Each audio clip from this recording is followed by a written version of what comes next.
wujudkan di kelas ini? Ada pertanyaan? Silakan ditulis.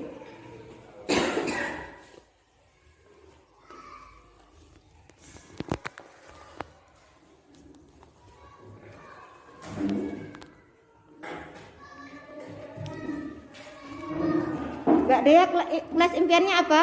Kreatif, bersih, dan sehat. Oke. Saya telah menulis kelas impian yang kalian inginkan. Nah, sekarang kalian bacakan, lalu tempel di sini ya. Bagaimana, sudah siap? Nah, coba dimulai dari Fajar. Baca. Kami telah bersih dan juga gurunya baik, sopan santun dan selalu ramah. Lanjut togekan. Budak none. Yang sudah boleh duduk. Kelas itu adalah sesuatu yang kita wujudkan di kelas ini. Nah, contohnya apa keyakinan kelas itu? Selalu bekerja sama. Selalu bekerja sama. Kompak. Selalu bekerja sama. Kompak, Bu. Semangat kerja. Kompak. Apa lagi? Kompak. Semangat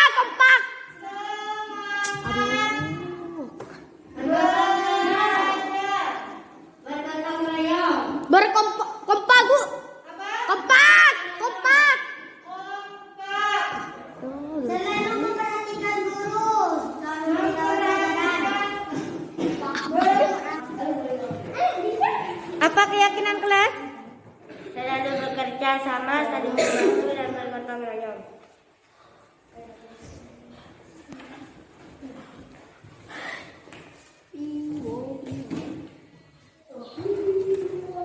Aja. Baca dulu. Datang tidak terlambat. Di atas. Potong ini pula.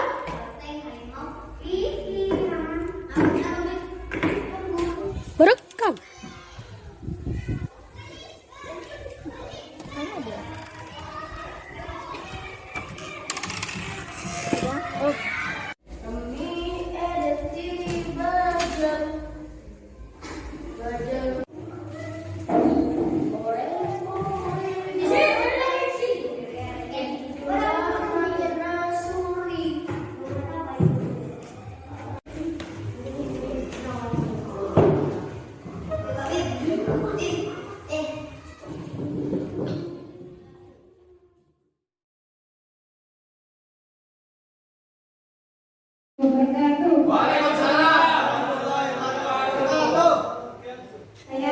Nama saya Nurulifah, tempat tugas di SDN Opo-Opo. Seperti diajar Dewan Karo, bahwa peserta didik itu sudah memiliki kodrat alam dan kodrat zaman. Jadi tugas kita sebenarnya hanya menuntun mereka untuk bisa mewujudkan apa yang mereka cita-citakan nantinya. Karena kita berada di zaman 5.0 seperti yang kita dapat kemarin, kita hidup di zaman TIK. Mari kita kembangkan TIK di setiap pembelajaran yang ada di sekolah kita. Mau jadi guru tuh diam saja, begitu. Ada yang berkata seperti itu. Bumi yang kita tempati saja ini bergerak, berputar. Antariksa itu juga berputar.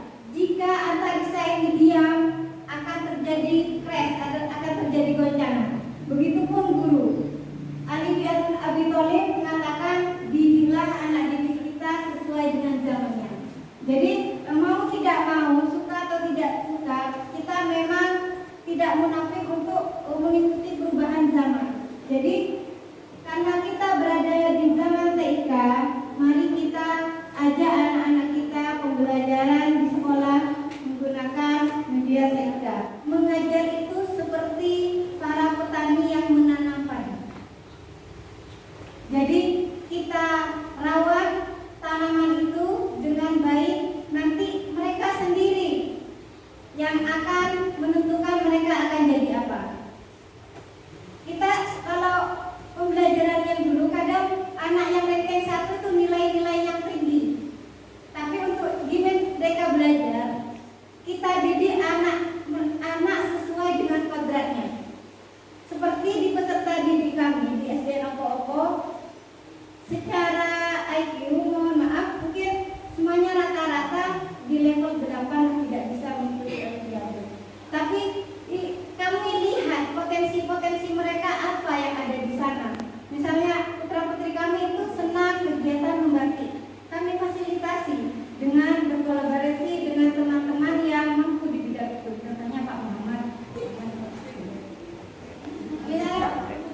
semata-mata mengikuti seni tari. Oh. Jadi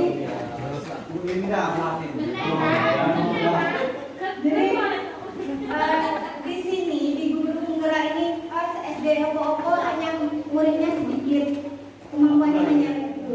Tidak jadi di kegiatan Guru Penggerak bukan hanya yang dicapai itu bukan hanya nilai seperti itu, tapi mengeluarkan bakat-bakat yang ada di peserta didik. Budaya positif ini untuk kita bisa jalankan, kita tidak bisa bergerak sendiri. Kita ajak teman-teman kita, misalnya menggerakkan kembali karena kita sudah boleh ya bertatap muka dengan murid, kita boleh melakukan semua kegiatan yang di SD kami lakukan, misalnya menggalakkan kembali program literasi, membaca kegiatan belajar sebelum pembelajaran, misalnya seperti itu. Tidak sampai membaca saja, setelah itu murid langsung masuk, tidak. Kami lakukan setelah membaca, kami meminta sebagian murid, salah satu murid untuk menceritakan kembali. Anak-anak itu sangat senang Pak kalau kegiatan seperti itu. Nah, untuk apa? Untuk melatih keberanian mereka, untuk meningkatkan kecintaan mereka dengan membaca, misalnya seperti itu. Selanjutnya mewujudkan kepemimpinan murid. Kepemimpinan murid yang kita galakkan kembali kegiatan pramuka. Karena saya berasal dari pramuka, insya Allah saya akan galakkan kembali.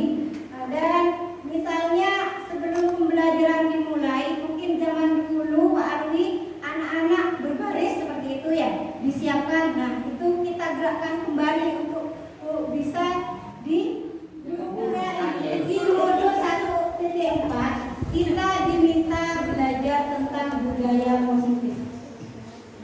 Ini kertas ini, ya, kita diminta untuk buka dari genggaman ini. Kalau dulu kita mengontrol murid,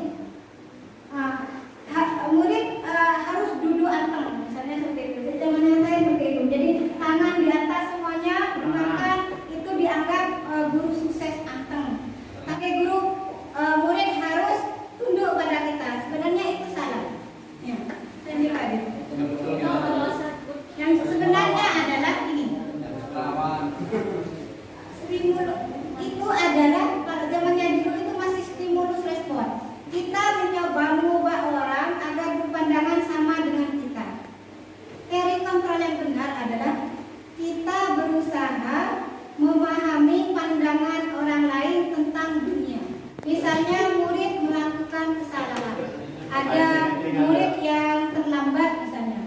Jika kita duduknya itu masih karena terlambat lari, ada sanksi. Push up. Tapi apakah itu akan berakibat kemudian timbal balik? Salah. Jadi di Guru Penggerak ini kami mendapat ilmu, jangan jika ketika memberi bukan sanksi namanya, tapi namanya konsekuensi. Harus sesuai dengan apa yang dilakukan. Misalnya jika murid terlambat, konsekuensinya misalnya pulangnya lebih yang terakhir, misalnya seperti itu. Itu adalah teori kontrol yang benar. Pulang belakangan Bu ya? Iya, seperti itu. Di mana ada kemerdekaan, disitulah harus ada disiplin yang kuat. Merdeka itu artinya menurut filosofi Ki Hajar Dewantara tidak hanya terlepas dari perintah, akan tetapi juga cakap membuat memerintah diri sendiri. Jadi setelah ini saya ambil kesimpulan bahwa merdeka belajar bukan anak bebas untuk melakukan kegiatan apa-apa sesuai dengan mereka. Enggak, saya mau belajar itu merdeka kita. Tapi merdeka di sini cakap memerintah diri sendiri untuk bisa berbuat yang lebih baik, untuk melakukan yang lebih baik. Jadi misalnya kalau dulu kita mengikuti waktu sekolah, murid itu harus anteng, misalnya tidak. Jadi murid bebas melakukan kegiatan mereka di kelas. Kita beranggapan disiplin itu sesuatu yang dilakukan seseorang pada orang lain untuk mendapatkan patuh.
kita membuat keyakinan kelas.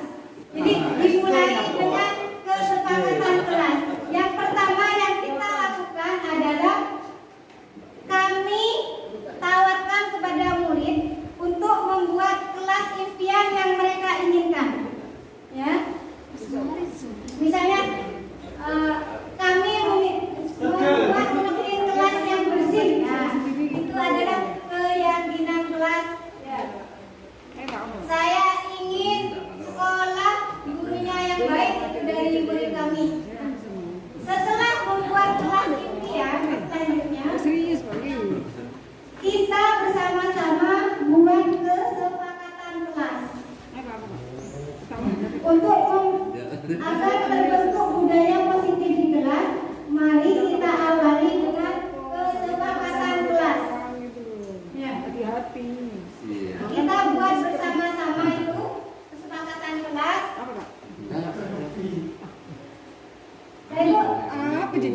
Kelas yang bersih dan yang belajar yang menyenangkan, tertib dan berbicara dengan sopan, menghormati semua orang. Nah, supaya lebih mereka saya minta tanda tangan.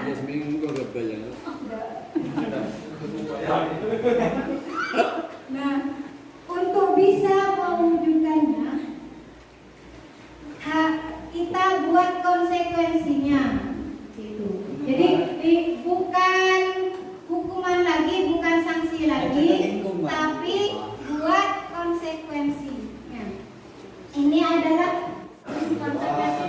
Salah satu contoh kesepakatan kelas: datang tepat waktu, mengucapkan salam, menjaga kebersihan sekolah. Kami guru dan murid yang saling menyayangi. Assalamualaikum warahmatullahi wabarakatuh. Waalaikumsalam warahmatullahi wabarakatuh. Tulis. Ini dalam kegiatan pembahasan dalam saya ada pertanyaan dari dulu dan baru sekarang. Seperti Bu Iva katakan tadi, pembelajarannya sesuai dengan kemauan murid. Seperti apa pembelajaran sesuai dengan kemauan murid?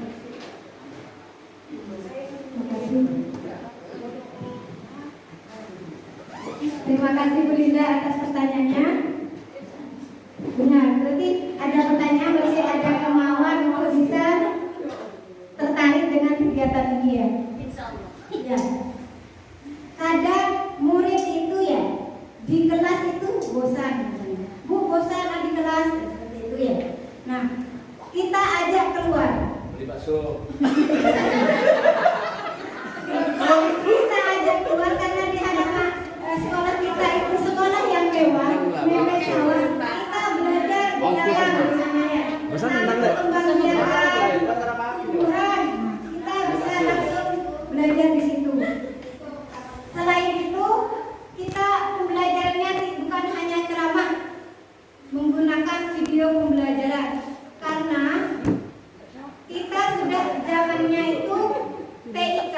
Jadi anak-anak itu untuk mengurangi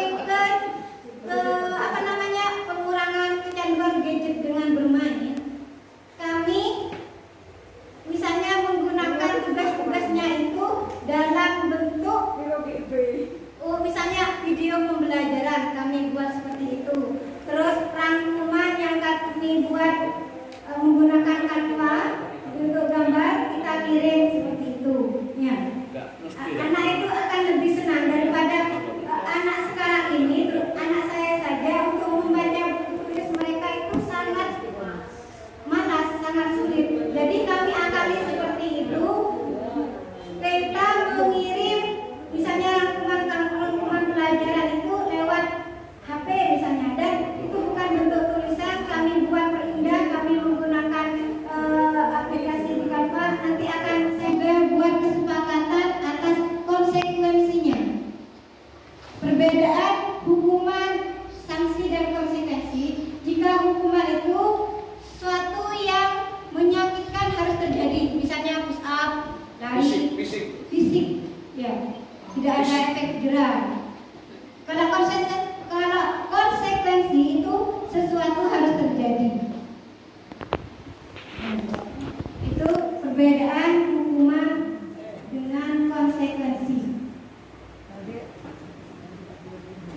Kalau ngasih tugas dulu, suruh nulis yang banyak itu termasuk yang mana? Penggerak. Boleh itu, misalnya ada siswa kita yang tidak mengerjakan PR, konsekuensinya adalah menulis yang banyak. Itu boleh, ya. Ya termasuk yang mana tuh? Apa konsekuensi apa sanksi? Tergantung di sini, misalnya kalau menulisnya misalnya menulis 10 lembar, Ya. itu hukuman. Jadi anak itu akan kesal, ya.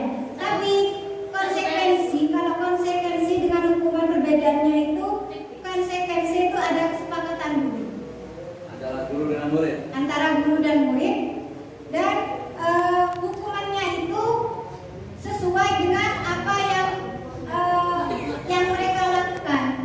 Ya, sisi kontrol. Sampai jam 3.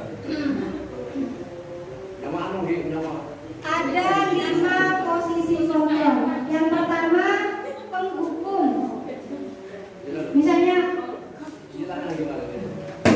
dia itu penghukum. Itu jadi posisi kontrol sebagai penghukum, ya.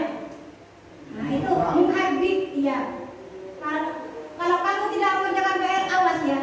Nah itu posisi kita sebagai penghukum di situ. Jika ada anak melakukan kesalahan, jika kita seperti itu adalah posisi penghukum. Posisi kedua adalah membuat orang merasa bersalah. Jadi kamu seharusnya tidak melakukan itu. Kenapa kamu mukul temanmu? Nah, itu adalah membuat orang merasa bersalah. Posisi kontrol yang ketiga adalah sebagai teman. Misalnya contohnya seperti ini. Ayo jangan bertengkar terus, kasihan ibu. Nah, itu sebagai teman. Pemantau. Posisi kontrol yang ketiga itu pemantau. Jadi pemantau di sini jika anak melakukan ini, coba lihat aturannya. Nah, itu adalah posisi sebagai pemantau. Posisi kontrol yang paling baik itu sebagai manajer. Ya. Jadi sebagai manajer itu kita ajukan pertanyaan. Ya. Apa yang kita yakin? Kan kita sudah buat kesepakatan. Katanya, kenapa kok kelasnya masih kotor? Itu sebagai manajer. Apa itu restitusi? Restitusi adalah proses menciptakan kondisi bagi murid untuk memperbaiki kesalahan mereka. Sebagai manajer, wakilnya ada ya. Kalian kenapa kok bertengkar? Akhirnya setelah mereka ceritakan, permasalahannya adalah karena perbedaan pendapat. Ada yang ingin pakai pensil, ada yang pakai pen, seperti itu. Jadi tidak. Anak-anak yang melakukan kesalahan itu kita bisa lakukan restitusi untuk mereka. Ya. Terima kasih banyak waktunya atas kesempatannya. Saya Indri. Assalamualaikum warahmatullahi wabarakatuh.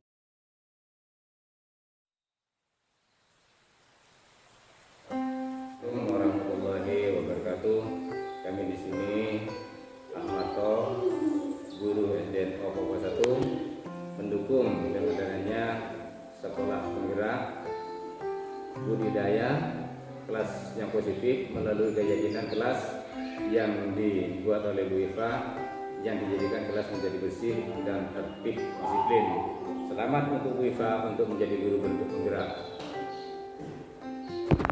Saya Muhammad SBT sebagai guru kelas 4 memberikan apresiasi kepada Bu Nur Haliswa terkait dengan budaya positif yang membuat keyakinan kelas kami sangat memberikan inspirasi untuk saya terapkan di kelas 4. Semangat untuk Bu Nur Haliswa. Assalamualaikum warahmatullahi wabarakatuh. Membuat kesepakatan bulan bersama guru dan teman-teman seperti tertib, bersih, sehat. Terima kasih Bu Iva.